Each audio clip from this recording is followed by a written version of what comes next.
अस्सलाम वालेकुम जी। इस वक्त मैं थाना इचरा के सामने खड़ा हूँ और आपको अंदर लेकर जाता हूँ और आपको दिखाता हूँ कि इनके पास है क्या, आज हुआ क्या है।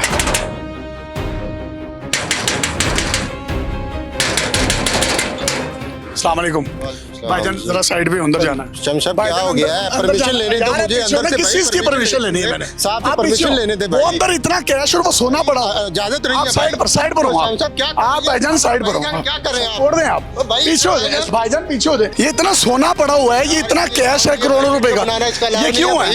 अलाउ नहीं है। शामी साहब क्या हो गया, क्यों शो डाला हुआ आपने? सर ये देखिए इतना सोना और वो। शामी साहब आप बहुत शो डालते हैं, बहुत बोलते हैं पुलिस के खिलाफ कि पुलिस कुछ नहीं करती, और सारे पुलिस वाले आपसे डरते भी हैं कि आप एक मिनट में हर चीज को वायरल करते हैं। ये देखिए ये क्या है? सर ये तो कैश है सारा। ये कैश है, ये सोना। वो जो आपने एक व्लॉग किया था ना कि लतीफ ज्वेलर से 20 किलो का सोना चला गया।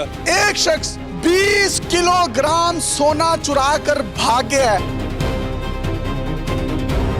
और वो लेके भाग गया था। वो लेके भाग गया, जिसके बारे में था कि मलेशिया चला गया है, नहीं मिल रहा, ट्रैवल हिस्ट्री नहीं मिल रही। सारे आपने व्लॉग किए हैं। वसीम अख्तर, ये उसी को पकड़ के हमने सारी रिकवरी की तो है। ये कितनी रिकवरी है टोटल? 2.25 किलो ये सोना और 3.25 करोड़ रुपया ये पड़ा हुआ। ये दाएं और बाएं मेरे जो सुनार खड़े हैं, ये वही लोग हैं जिनकी मार्केट से उनका 30 साल पुराना ताजिर शेख वसीम तमाम का तमाम सोना चुरा कर ले गया था। ये फुटेज में आप देख सकते हैं। और DIG इन्वेस्टिगेशन सैयद जिशान रजा साहब ने एक हाई प्रोफाइल इन्वेस्टिगेशन टीम बनाई। तकरीबन 2.25 किलो सोना जो आप टेबल पर देख रहे हैं, ये भी उससे बरामद किया गया है। इस वक्त जो कैश पड़ा हुआ है, ये भी तकरीबन 3.5 करोड़ रुपए के करीब है। ये जो आप 2 गाड़ियां देख रहे हैं, 0 मीटर ऑल्टो और ये BRV गाड़ी, ये भी उस सुनार से बरामद की गई। इसी के साथ साथ एक प्लॉट और 2 घर जिनकी मालियत तकरीबन 5.5 करोड़ रुपया बनती है, वो भी इन्वेस्टिगेशन पुलिस इचरा ने उस मुल्जिम से ना सिर्फ रिकवर करवाई और उस मुल्जिम की तमाम जो मार्केट के ओहदेदारान हैं, ताजरान हैं, उनसे मुलाकात करवाई गई। ये शेख वसीम साहब जब ये सारा सोना 20 किलो लेकर फरार हो जाते हैं तो मिलते कैसे हैं? ये बड़ी इंटरेस्टिंग स्टोरी है। मुकम्मल तौर पर बंदा गायब हो जाता है। इन्वेस्टिगेशन पुलिस चेक करती है कि वो कहीं पाकिस्तान से फ्लाई तो नहीं कर गया, किसी किस्म की कोई उसकी फ्लाई हिस्ट्री नहीं आती। फिर इन्वेस्टिगेशन पुलिस सोचती है कि शायद कराची से कोई बहरी रास्ते से तो नहीं बाहर निकल गया, वहां से भी किसी किस्म का कोई क्लू नहीं मिलता। शेख वसीम साहब के पास 2 मोबाइल थे। वो 2 मोबाइल एक दुकान पर बेचते हैं और वहां से 2 नए मोबाइल खरीद लेते हैं। जो 2 मोबाइल शेख वसीम ने बेचे थे, उनमें से एक मोबाइल वो दुकानदार किसी खातून को बेच देता है और जैसे ही उसमें सिम डलती है तो लाहौर इन्वेस्टिगेशन पुलिस को पता चल जाता है कि शेख वसीम का मोबाइल फलां जगह पर ऑन हो गया। जहां पर रात गए लाहौर इन्वेस्टिगेशन पुलिस पहुंचती है और उसके बाद खातून से पूछा जाता है कि ये मोबाइल कहां से आया आपके पास। वो बताती है कि ये मैंने फलां दुकानदार से खरीदा है। फिर लाहौर इन्वेस्टिगेशन पुलिस उस दुकानदार के पास जाती है। दुकानदार बताता है कि फलां हुलिये का एक बंदा हमारे पास आया था, मोटा सा था। वो तमाम शनाख्त बताता है और वो शनाख्त थी इस शेख वसीम की। अब 2 मोबाइल जो शेख वसीम ने दुकानदार से खरीदे थे, उसके EME नंबर जो है वो प्रोवाइड कर दिए जाते हैं पुलिस को। और पुलिस अब 10 से 12 दिन इस्लामाबाद में रहती है और उसको ट्रैक करने की कोशिश करती है। इसी दौरान शेख वसीम उन 2 मोबाइलों में से एक मोबाइल में सिम डालता है और पता चल जाता है कि वो फलां जगह पर है।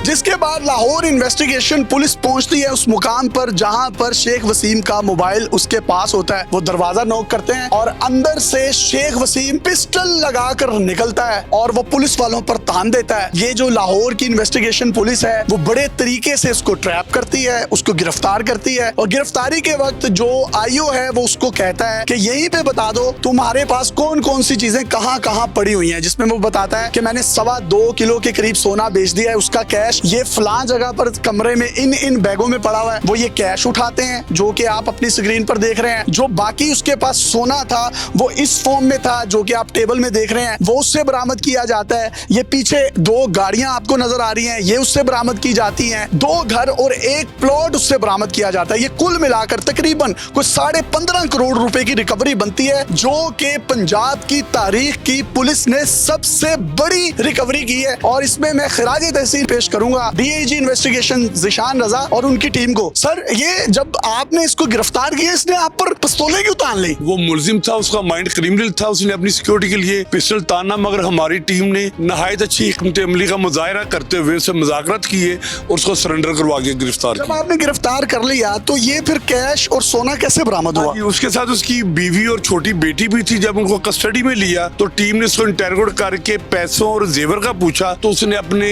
बेडरूम की अलमारियों में से 2 बैग हमारे हवाले किए, जिसमें ये 3 करोड़ 8 लाख रुपया एक था और 2.25 किलो सोना एक बैग में था, जो पुलिस ने अपनी कस्टडी में ले लिया। ये जो BRB गाड़ी खड़ी है, ये उसने जो तकरीबन 1.25 किलो सोना बेचा था, उसके पैसों से ये खरीदी थी, ये भी हमने रिकवर कर ली। और एक ये उसकी आल्टो थी, ये लाहौर में अपने रिश्तेदार के हैंड ओवर करके गया था। इसका एक घर जोहो टाउन में है 5 मरले का, वो भी हमने इस रिकवरी के साथ अटैच कर दिया। और इसने इस्लामाबाद में एक निजी सोसाइटी में इन्हीं पैसों से एक घर खरीदा था सोसाइटी में, वो भी हमने इसको अटैच कर लिया रिकवरी तो से। ये तकरीबन कुल मिलाकर कितनी मालियत बन? तकरीबन 15.25 करोड़ रुपया की रिकवरी हो। सारा ये जो ऑपरेशन चलता रहा, इसमें लम्हा बलम्हा हमारे डी साहब इन्वेस्टिगेशन सैयद ज़िशान रज़ा साहब, इंस्पेक्टर हमाद बाट साहब से लम्हा बलम्हा राब्ते में थे। जब वो स्टेज आई कि जिस वक्त मोबाइल में सिम पड़ी, तो उन्होंने फौरी तौर पर इस्लामाबाद से लोकेटर ज़िशान रज़ा साहब ने अरेंज करके दिया आधे घंटे में, और उसी की बदौलत हम इसको पकड़ने में कामयाब हो। जनाब, ये हमारे वो सुनार भाई हैं, ज्वेलर्स भाई हैं, इनसे भी गुफ्तगू करते हैं और इनसे पूछते हैं, सर अब आप मुतमिन हैं, इतनी बड़ी रिकवरी हो गई है, ये होनी नहीं थी, वरना ये आपका 15-20 करोड़ गया था, कितने खुश हैं? अल्हम्दुलिल्लाह, आपके चेहरे से नहीं लगता हमारी खुशी। सर, आपने मेरी वीडियो में अनाउंसमेंट की थी कि पुलिस को कोई 1 करोड़ रुपए का इनाम देंगे, तो वो कोई सोचा था आपने इनको कोई इनाम देने का? जी, अब जाहिर सी बात है, रिकवरी टोटल कंप्लेंट्स की थी, तो अब हम उनसे बात कर रहे हैं कि आपको रिकवरी दे रहे हैं, आपका मैक्सिमम लेके लाहौर पुलिस ने इतना अच्छा काम किया है तो रिवार्ड तो बनता है। तो मुझे बताइए कितने पर्चे करवाए थे आपने टोटल? सर, इसमें 21 FIR से। और ये आप पीछे बैनर भी देख सकते हैं, जिसमें इन्होंने लतीफ ज्वेलर मार्केट की जानिब से गोल्ड मेगा स्कैंडल के मुजरिम को गिरफ्तार करने पे लाहौर पुलिस के जो आला अफसरान हैं, बशमोल DIG इन्वेस्टिगेशन ज़िशान रजा और इनकी पूरी टीम के लिए खिराज तहसीन के बैनर्स इन लोगों ने फिरोजपुर रोड पर भी लगाए हैं। और मैं ये समझता हूँ जिस तरीके से under the great supervision of DIG investigation Zishan Raza साहब और हमाद भट्ट कमर साहब और इनकी पूरी टीम ने तकरीबन 20 से 25 रातें और दिन लगाए हैं। और इसमें ये कहते हैं कि हम कहीं गाड़ी में सो जाते थे, कोई प्रॉपर पता नहीं था जागने का ना सोने का, फैमिली से दूर। और जिस तरीके से ये रिकवरी हो चुकी है, और इसमें जो मुतासरीन थे लतीफ ज्वेलर मार्केट के, वो भी तकरीबन 35 के करीब थे। अब ये उसकी गाड़ियां, उसके घर बेचकर उनकी रिकवरियां भी करवाई जाएंगी। ये कैश और जितना भी सोना है, ये भी अदालत के जरिए स्पुर्दारी करवाई जाएगी। और मैं ये कहना चाहता हूं कि अगर लाहौर पुलिस किसी भी बंदे को ढूंढना चाहे तो फिर वो ढूंढ सकती है, अगर वो नियत कर ले। फिर उसको ये भी पता होता है दुनिया के कौन से समंदर में कौन से रंग के डड्डू पाए जाते हैं। कमर साहब, आपको अगेन मेरा और मेरे व्यूअर्स की तरफ से जो है वो खिराज तहसीन है। आखिर में हमारी ऑडियंस को ये आप पैगाम देना चाहें तो आप दे सकते हैं। मैं ये जो आपने इनाम की बात की, तो मैं इसमें ये बात करना चाहता हूँ कि इज्जत से बड़ा इनाम कोई नहीं होता। और हमें इसमें बहुत बड़ा इनाम मिला कि CM साहबा ने हमारे अफसरान को शाबाश दी है, और इससे हमारी इज्जत और वकार में इजाफा हुआ, यही हमारा इनाम। जनाब, ये आपने इनकी गुफ्तगू सुन ली है कि इज्जत से बड़ा कोई इनाम नहीं होता। अपने मेजबान यासिर शामी को इजाजत दीजिए। पाकिस्तान जिंदाबाद। अल्लाह हाफिज।